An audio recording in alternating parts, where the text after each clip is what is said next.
Okay, welcome back. Part two.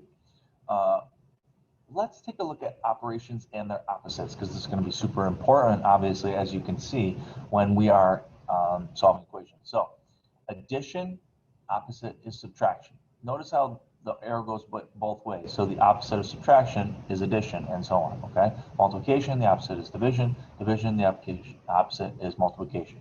So just like a detective looks at the evidence and works backwards to try to find the culprit, when we solve equations, we need to identify the operations used and work backwards to find the value of the variable.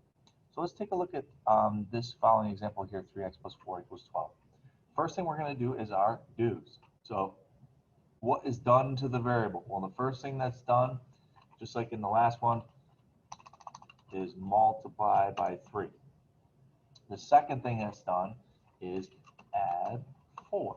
Okay, so it's very similar. Whoops, put 5 because it was similar to the last one. 5. Okay. Now we look at the opposites. Okay, so we have to fill out the undo column. The opposite of adding by 4, the opposite of addition is subtraction. So that would be subtract by 4.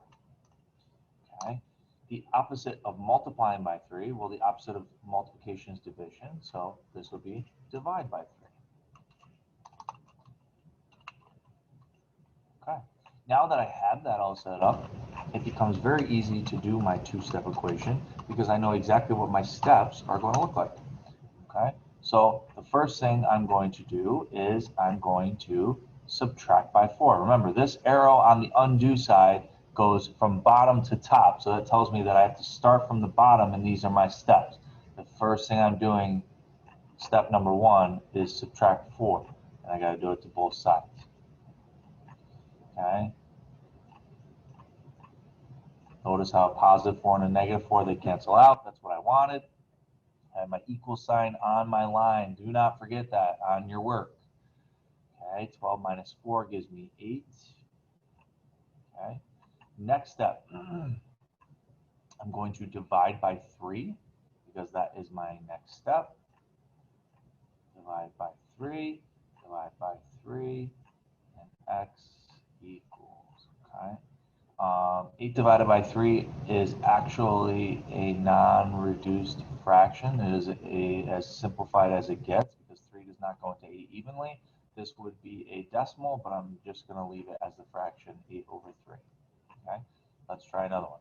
So again, first thing I'm going to look at here is my do undo. So the first thing that happened to the x here was multiply by 4. And then the next thing that happened would be subtract by 10. Okay, so if I'm going to undo subtracting by 10, I need to add 10 as my first step. And my second step is going to be to divide by 4 because that's the opposite of multiplying by 4. So let's try it. 4x minus 10 equals 18. Now we are going to do our first step, which is to add 10. Remember, I have to do it on both sides. This is a balance beam. I have to keep everything balanced. In order to do that, I must do the same thing from one side to the other. These cancel out. I have 18 plus 10, which gives me 28. Okay. My second step here was to divide by 4. So I'm doing that on both sides. Pardon my sloppiness. My answer is 7. Okay. Let's do one more. Okay. So let's look at B. My do, excuse me, my do, the first thing that happens is multiply by negative 3. Okay. And the second thing that happens is add 12. So the opposite of those two, first thing, opposite of adding 12 would be subtracting 12. And the second step, opposite of multiplying by 3, would be dividing by negative 3, sorry. By negative 3. Okay, don't forget the negative there. Your answer will be incorrect if you lose that negative. Okay, so let's look at this one. Okay, I'm going to type it out first.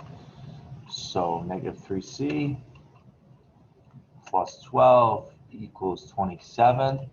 I'll make my line here so that I keep everything nice and organized. My first step, remember from bottom to top on our undo column, that's where we go for our steps. So the first thing I'm going to do is subtract 12.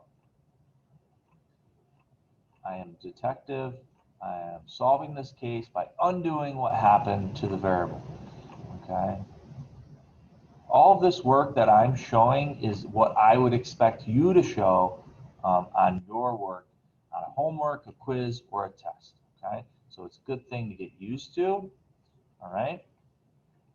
Back to the problem. Our second step for undo was divide by -3. So I'm going to divide by -3 on both sides. Notice I'm putting it on both sides. I'm putting my equal signs. I'm not forgetting my negative, because 15 divided by -3 is not +5. It's -5 because we have one negative, so our answer is negative. We talked about that in a previous lesson. Okay. All right. You guys are going to get a chance to try some of these on your own. Okay. And I will see you in part 3.